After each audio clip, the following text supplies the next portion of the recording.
Tonight we're looking at the book of Daniel. Daniel. Another one of the books tells us some things about filled with visions, as we wrote number one. So let's kind of get into it. Number one, the introduction to Daniel. Daniel is like Ezekiel in that it is filled with visions, everything from Nebuchadnezzar to the visions that Daniel has. And we'll look at that a little later on in our study. Daniel is called the equivalent to the book of Revelation. The word vision is used some 30 times throughout the book of Daniel.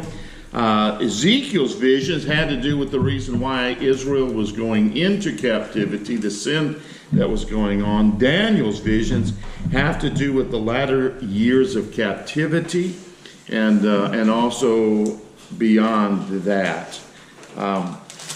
One of the not dangers, but misinterpretation of the book of Daniel is if we think everything that he talked about in these visions is still going to be happening still yet in our future, and that makes a bad interpretation of what has to say, and we can deal with that when we look at those visions. Number two is Daniel the man. Nothing is really known about his childhood.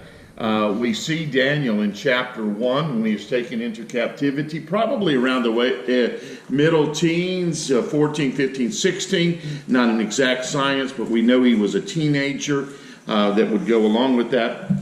As a younger teenager, he was taken into captivity from Judah during the first invasion that the Babylonians did in 606. Remember last Wednesday we talked about how that the invasion was 3 steps. He was taken with his friends in that first invasion. Daniel was more of a statesman than he was a prophet, yet God used him mightily in the office of foretelling the future. Daniel is one of the best well-known characters that nothing is ever reported about him. Nothing is said in the particular text. He had problems, or even afterwards, referring back to Daniel. His life is characterized by faith, courage, prayer, consistency, lack of compromise. He truly was an awesome example for us to follow. And for that reason, there are many of the stories that we share with our young people and children. Daniel and the Lion Den probably comes to mind most of all, but it is a great story. It is a great event that encourages them also to be faithful in doing that. Daniel is seen, as we also wrote there, parallel to John, who wrote the book of Revelation. Both of them were in exile. Both saw visions. Both wrote a book that contains prophecy concerning their time and then also the time to come. An interesting note about Daniel, and especially how he relates to the New Testament, he is the one, or at least him and the 3 friends, or maybe some other ones, but we do know that they shared with the Magi the prophecy of the coming Messiah. And so the wise men, the Messiah, or the Magi, were going on what they learned from Daniel and his 3 friends, and maybe others that was during that captivity. So you think about, had they not shared their faith, the Magi wouldn't have come, and we wouldn't have that great passage in Matthew's gospel about the coming of the Magi. So they learned it from Daniel.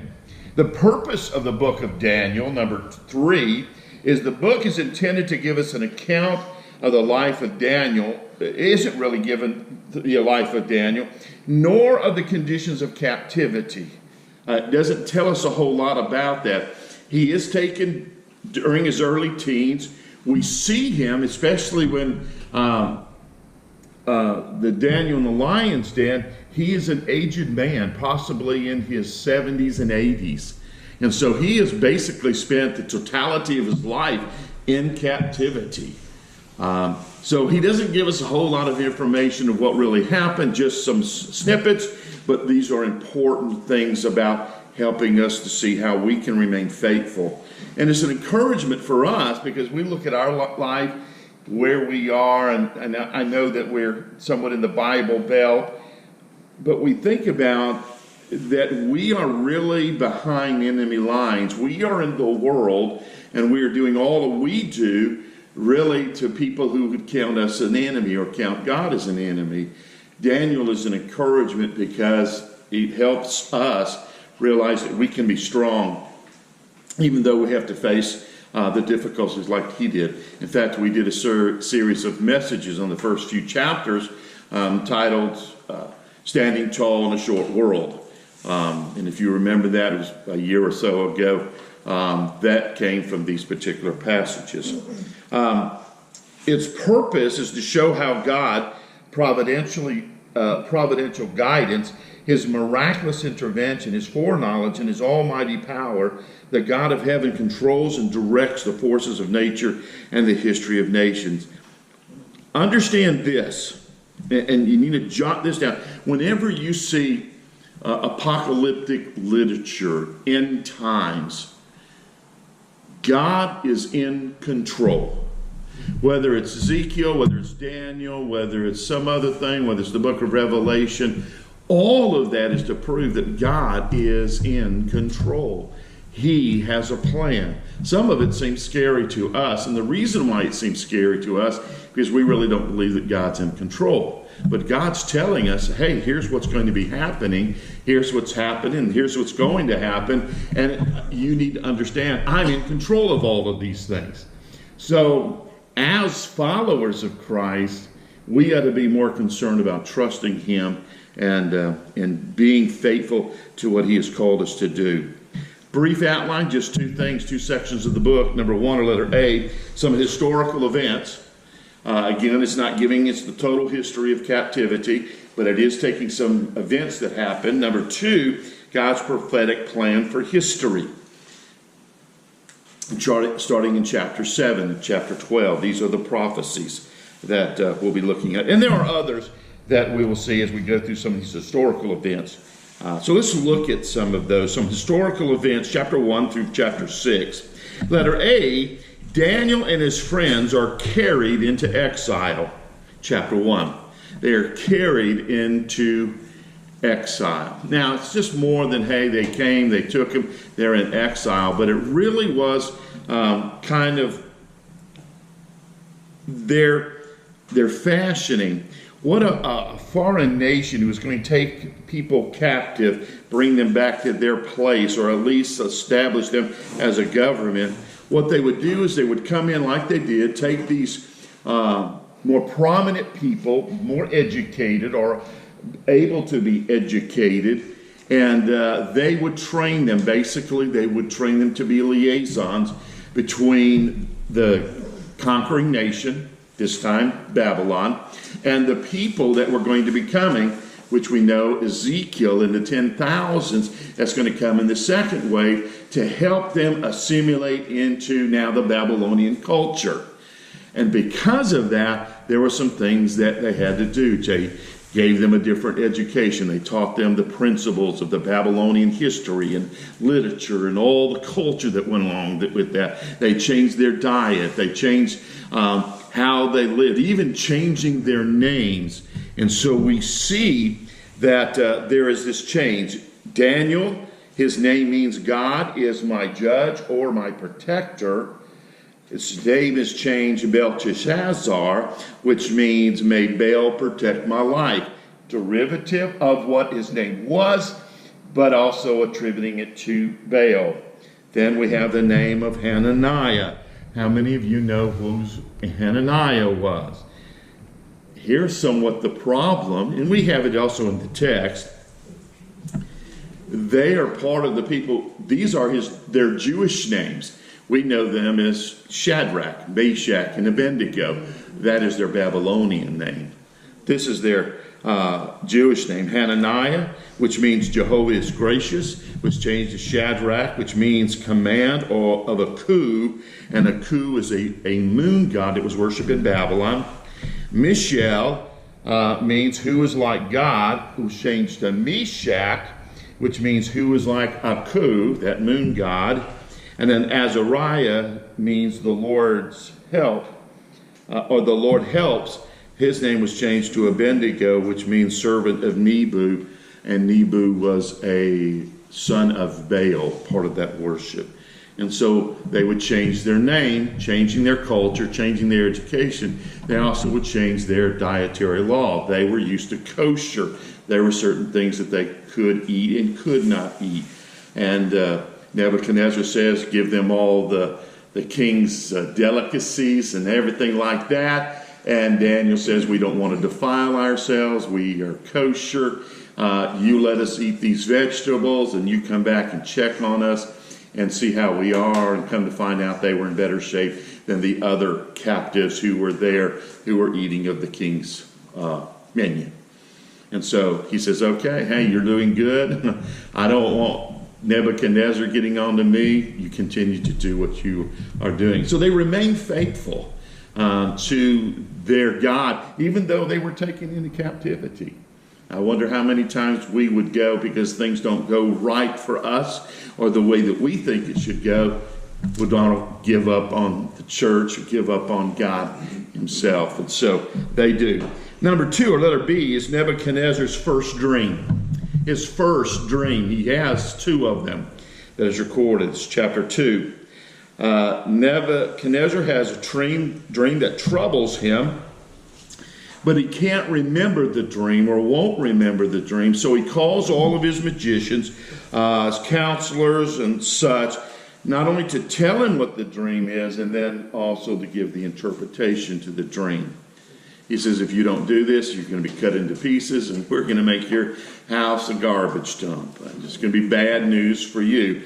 Well, they were saying, well, no one has ever asked this. This is not wise. You can't do this.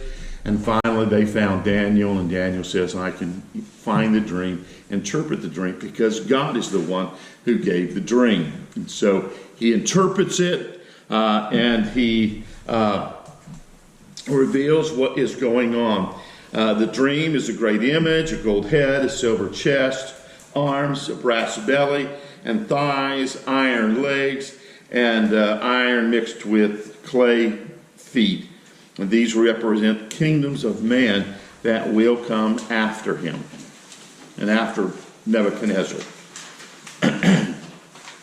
Letter C, the plot to destroy Hananiah, Mishael, and Azariah. The plot to destroy those 3 friends, also known as Shadrach, Meshach, and Abednego. This is their Hebrew name.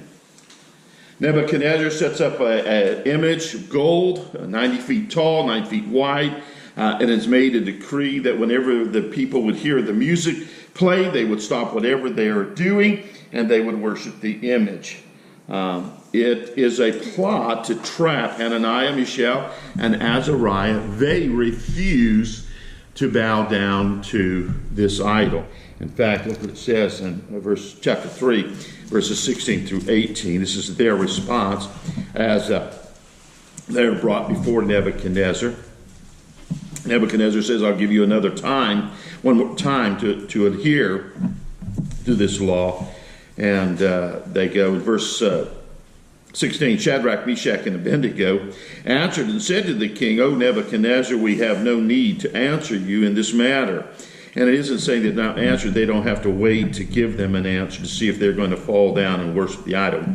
He says, if that is the case, our God whom we serve is able to deliver us from the burning fiery furnace, and he will deliver us from your hand, O king. Now, let's stop there.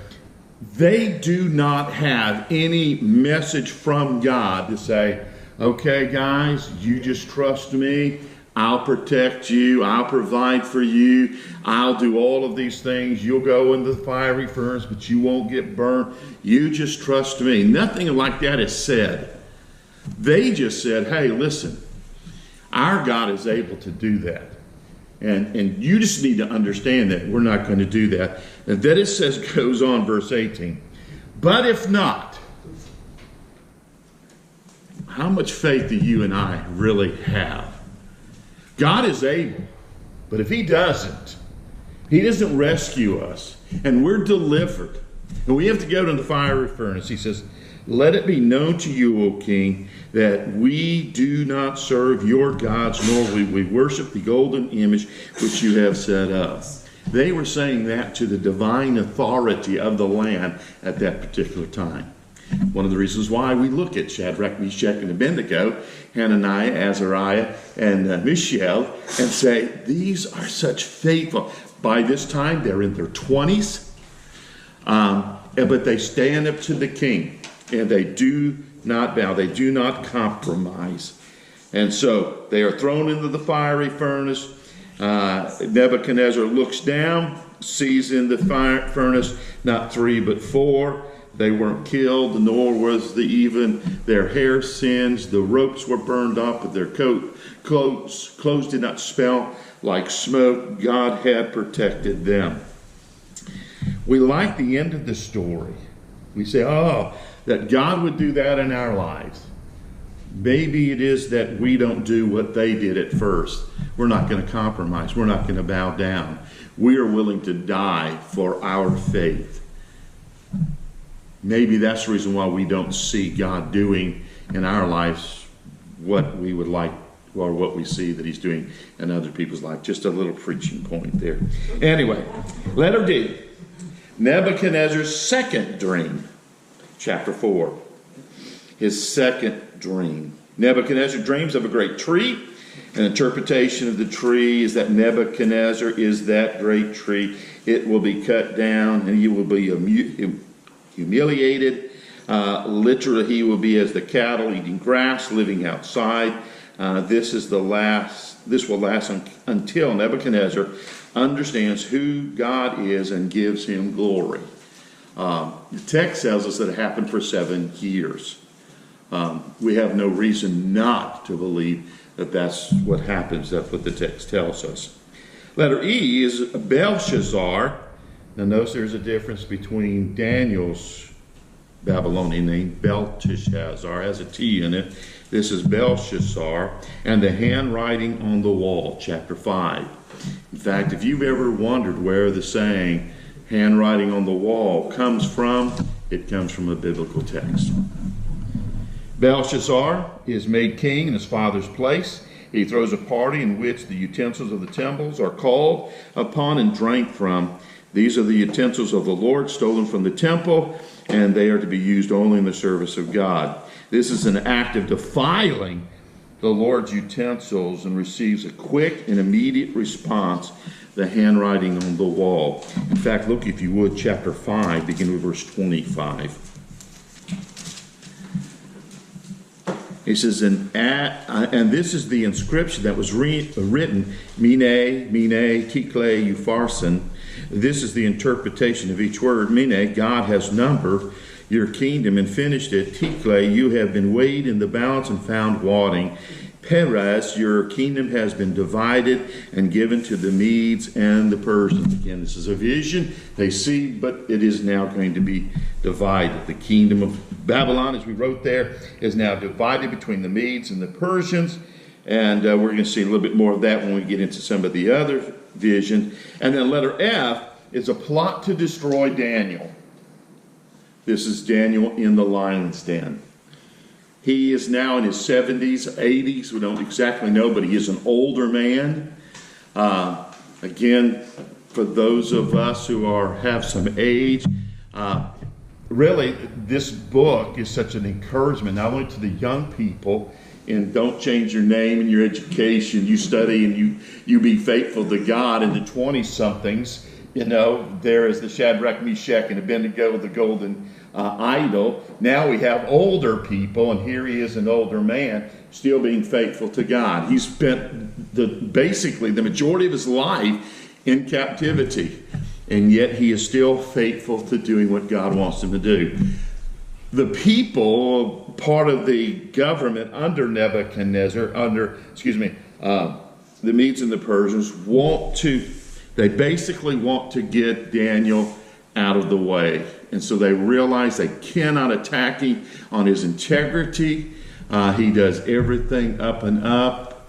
It says if we're going to get him, we're going to have to get him in his commitment to the law of his gods. He was a man of prayer. They knew that. He was a man who was faithfully praying. They knew that. He prayed openly. He wasn't hiding it. They knew that. And they says, here's what we're going to do. And they're going to say, Darius, I believe that's the king, hey, you signed this edict, and no one is to ask anything of their gods or anybody else other than you for 30 days. Kind of boost his confidence. Hey, I'm the center of the world. And so they realized that Daniel was going to continue to be faithful to his God and his prayer, and at those particular times. And so he signs it and then realizes Daniel's the one that's in the crosshairs. So Darius is now the king. He makes a foolish decree under the advice of counselors, they who are seeking to destroy Daniel. They could not accuse him of the lack of integrity, so they sought to destroy him for his faithfulness to his God. The decree was that no man could ask anything of man or God, including the Lord, for 30 days, except the king.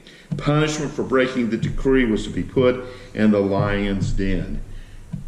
That all happens, and the lion's mouths are shut. Daniel comes forth. And it's interesting that the king realizes just how precious Daniel is to God, the one true living God, and also how that God protected him. Where did he learn all of that? Well, again, from Daniel. So those are some great lessons. And I don't want to say lessons as if, oh, they're just stories. No, they're not stories. They're historical events. But what an encouragement for people that are going through tough times and wondering, had Daniel, and we could stop and preach a message on this. We did. But Daniel didn't hide it, did as he has done aforetime. He didn't say what's 30 days compared to a lifetime of service. I can just kind of keep that. I can pray to myself. But he doesn't. He does as he has done aforetime. Prayed publicly, prayed the windows open, did not worry, knowing all that was going to be going on, knowing the cost that he was going to be. What an encouragement for us who are wondering, should we not? How should we respond to a particular thing? What happens if somebody doesn't like us, or we get fired from our job, or kicked out of our house, or this or that, or whatever the consequences are? Oh, that we would be faithful. And I know we're looking at the end of the story, again with the three friends. Oh, that God would do that in my life. Maybe God's waiting for us to be like Daniel and take that stand and do the faithful thing, no matter what the cost would be. So that leads us now to the second part of the book of Daniel, and that is God's prophetic plan for history, chapter 7 through chapter 12. Letter A is the vision of the four beasts. The vision of the four beasts. Chapter 7. Now, this is the first year of Belshazzar's reign. Okay?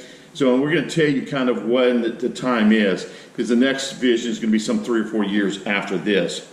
Now, remember, before we kind of get into the breakdown of chapter 7 and the vision itself, that all of these things that he is seeing is in his future. Okay? So, he's going to see these four beasts. He's going to have another vision where there is a ram and a he-goat, and then there's going to have, there's the 70 weeks. All of these are in his future. Some of the things that are happening have happened in our past. They're part of our history, and we'll explain that. So, number one, the identity of the beast. There are 4 of them. The identity of the beast. First one's the lion. That's the Babylonian Empire. Second one, letter B, is the bear. That's a Medo-Persian Empire. The Medes and the Persians. Okay? Letter C is the leopard. That's the Greek Empire. And then last of all, the beast, which is the Roman Empire. So he sees the vision. He's troubled by the vision, which is another key element to what's going on. And then there is this kind of explanation. Letter number 2 is the influence of God. The influence of God. Chapter 7. Listen to what it says, verses 9 and 10. We have, first of all, the authority of God. I watched till thrones were put in place, and the Ancient of Days was seated. His garment was as white as snow. His hair of his head was like pure wool. His throne was a fiery flame. His wheels was burning fire. A fiery steam issued and came forth from him. Thousands of thousands ministered to him. 10,000 times 10,000 stood before him. The court was seated. The book was open. So we see, first of all, the authority of God. He is the one sitting upon the throne. Number 2, letter B, is the judgment of God, verses 11 and 12. I watched then because of the sound of the pompous words which the horn was speaking. This is the beast. And I watched till the beast was slain, and his body was destroyed and given to the burning flames. As for the rest of the beasts, they had their dominion taken away, yet their lives were prolonged for the season and a time. So they see the judgment of God. They are destroyed. And then last of all, we see the kingdom of God, verses 13 and 14. I was watching in the night vision, and behold, one like the Son of Man, coming with the clouds of heavens. He came to the Ancient of Days, and they brought him near before me. Then to him was given dominion and glory and a kingdom, that all peoples, nations, and language should serve him. His dominion is an everlasting dominion, which shall not pass away, in his kingdom, the one which shall not be destroyed. And so we see the kingdom of God being delivered to the Messiah, which we believe is the Lord Jesus Christ. So again, all of this is happening. His future, we look at some of it, and we can see somewhat of his past. So next of all, we have the interpretation, verses 15 through really the end of the chapter. And it tells us kind of, here's what's going on. Here's what's going to be happening. And so we see it historically. So the message of chapter 7, as we wrote there, is that the earthly kingdoms will rise and fall until God establishes his kingdom. Again, God is in control. Letter B, there is the vision of the ram and the male goat, chapter 8. This vision comes to Daniel during the 3rd year of Belshazzar. In this chapter, God is giving Daniel more insight to the event of the rise of Greek, and that should be the male, not male man, but male sex goat, against the Medo-Persian Empire, which is the ram. And it's like we have chapter 7, this first vision. We have these 4 beasts. And then all of a sudden, Daniel has this second vision, and it's really about the Medo-Persians, which are not yet on the scene at this particular time. They're coming, but they're going to be taken over by the Greeks. And so it's kind of like, hey, I've told you this, let me give you a little bit more explanation. Let me give you a little bit more details. It's much like chapter 1 of Genesis. Remember that God created everything. We have the creation of man, and that he created them male and female, created them in his image. And then we get into chapter 2, verse 4, and he says, okay, let me tell you a little bit more details. It's not that God created another first or man, and then there was the second one. No, this happened. These are the facts. And let me give you more information about the facts. So God gives the first vision. We do know that the leopard and then, the bear and the leopard, they're taken over. Let me give you some more information how this happens. And so we get that. And so number 1 is the vision. That's chapter 8, verses 1 through 14. And then there is the interpretation of that. And it talks about how that there is a little horn growing up and breaking off the horns of the Medes and the Persian. And one of their horns is longer and stronger than the other ones. And it's believed that of the 2 empires, the Medes and the Persians were stronger than the Medes were. So we see that reflected. We see that their 2 horns are broken away, and that there is now this he-goat is taking charge, and he breaks off the horns. There's this little horn, and so we see this symbolism. He's kind of blaspheming God and basically taking care. And then his is taken away, and 4 horns comes from that. So what we're looking at is how the Greeks came. Alexander the Great, represented in the small horn, how he is killed, and after he's killed, his kingdom is divided between 4, okay, which is the 4 horns, but they are weaker than Alexander the Great was. It also refers to how that there is one comes from Syria, which is one of the 4 territories that is happening, and how that he is an antichrist. And we know historically there was a guy by the name of Antiochus Epiphanes who came from Syria and basically profaned the temple. Basically, he put a statue of Jupiter in there, which is a Greek god, slaughtered a pig on the altar, took the blood of the pig, and slung it all over the court, basically defiling the temple.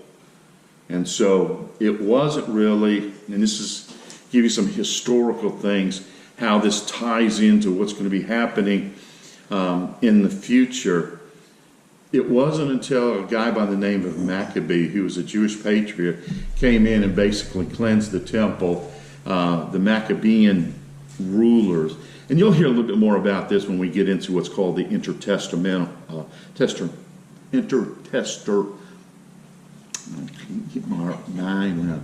period. It's that time between Malachi and the coming of John the Baptist. And well, it's been a couple of weeks, so we'll see a rise of what things are happening, so they'll help us understand what's happening in the New Testament. But Maccabee is one of the guys who was during this 400 years of intertestament, in between the 2 testaments. Okay? So, this happens historically, we know. But we do also know that there's coming a time in our future that there will be another Antichrist who will establish himself in the temple, who will be worshipped, who will cause a desolation of the temple. Okay? And you say, well, then how does all of this work? Remember when we talked about prophecies, that there are some for Jesus or the Messiah that are specific, can only be fulfilled in the Messiah. Isaiah chapter 53, Genesis chapter 3, the seed of woman, talking about a virgin birth. Then there are types that correlate. Psalms 22, Isaiah 7, where it talks about that the virgin will conceive and bear a son, call his name Emmanuel. Matthew picks that up and says that's even a greater fulfillment. What we have is a historical event of the Antichrist, little a, so to speak, where he causes this desolation, yet we have in our future a greater fulfillment of that. Does that make sense? We see it fulfilled, and it gives us confidence that there's going to be yet another fulfillment of that. And so we look at that. So you're going to come through, if you do any kind of study, and especially Daniel, well, this has already happened. Yes, but there's going to be a greater fulfillment of that.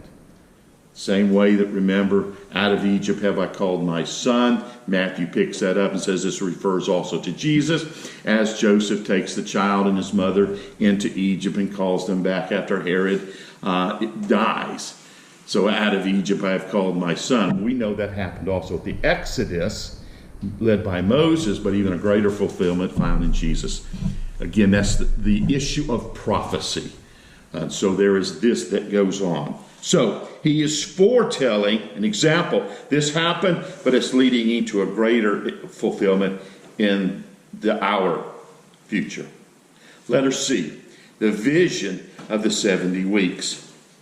Chapter 9. This happens during the first year of Darius. Darius doesn't seem to last long, just a couple of years. But this is during his first year. Number one is the preparation, chapter 9, verses 1 and 2. It says, in the first year of Darius, son of a guy of the lineage of Medes, who became king over the realm of the Chaldeans, that's the Babylonians. In the first year of the reign, I, Daniel, understood by the books the number of years specified by the words of the Lord through Jeremiah. Sound familiar? Jeremiah says it's going to be 70 years. So Daniel says, hey, this is about to happen. This is almost over. So we know he's up in age. That he would accomplish 70 years in the desolation of Jerusalem. And then verse 3 down to verse 19 is the prayer.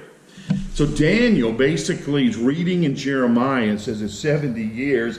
He calculates how long he's been there. That 70 years is about to end. And so what does he do? He begins praying.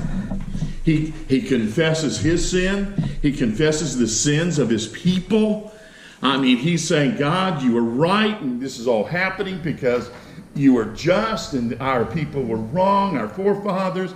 We've done all of it. And now come, God, you bring this to a conclusion. You, as you have prophesied through Jeremiah, you bring this to a close. And all of this we find in the prayer. And so we find this in chapter 9. And then letter D is the vision of future events. Chapter 10 through 12, this is really to the end of the book. This vision happened in the third year of Cyrus. The third year of Cyrus. Now, Chuck, would you do number 2? Number 2 is the prayer. Okay. Number 1 is the preparation. That's verses 1 and 2. And then the prayer is chapter 3, verse 19. Chapter 3. That's all right.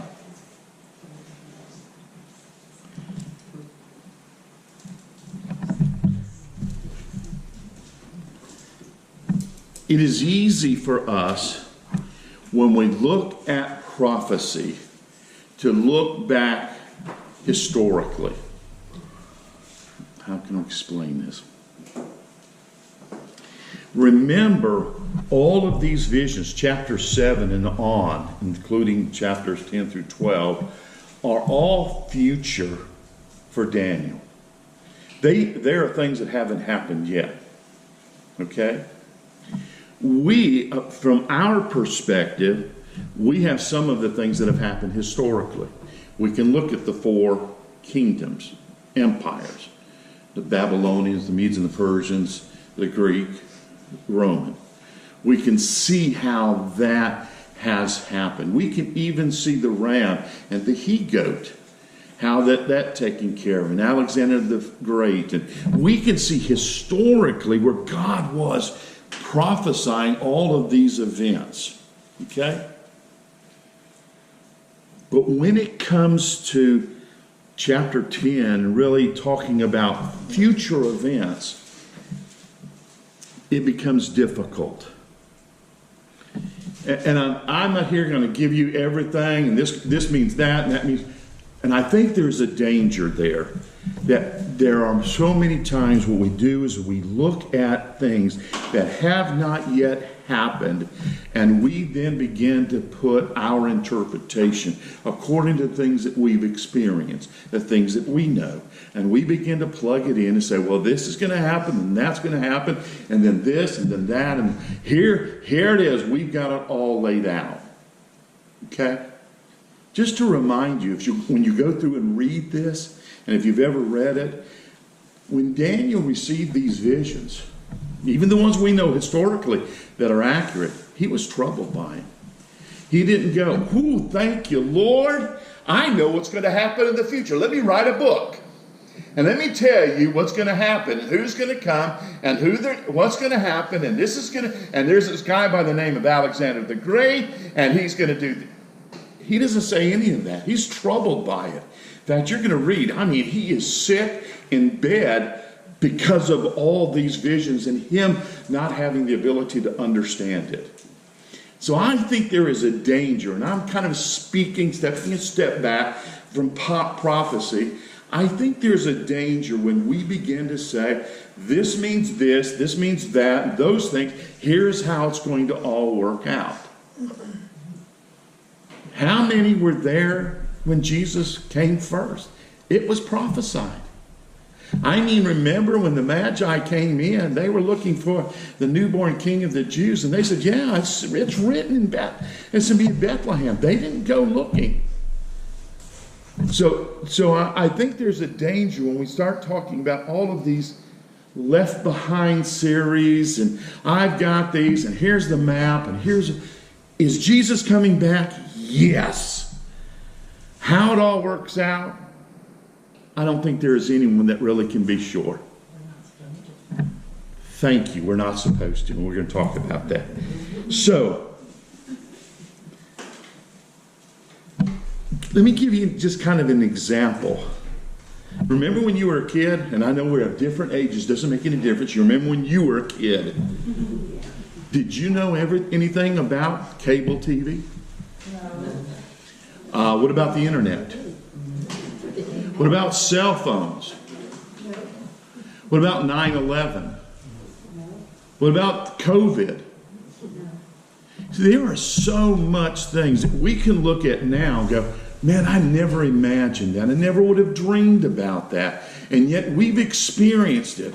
How do we know what's going to be happening in the future? Next year, next 10 years, things that we're not even aware of.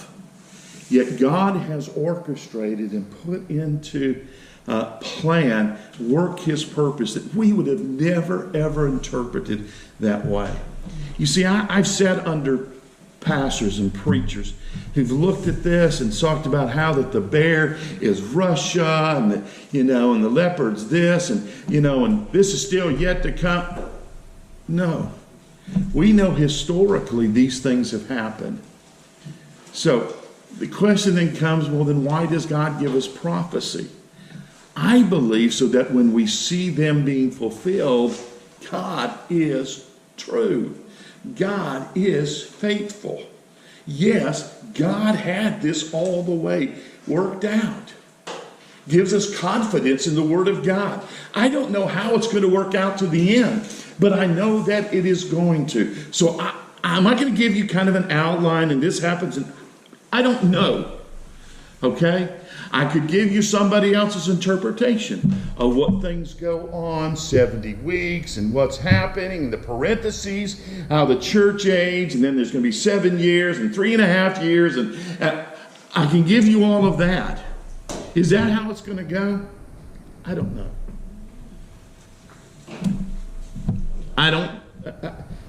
So what do we do with the Word? What do we do with prophecy? I think this is kind of what I would say, the reason why we put it. Why does God give us prophecy? So that we can know the events that will happen and confirm that is true. So what do we need to do?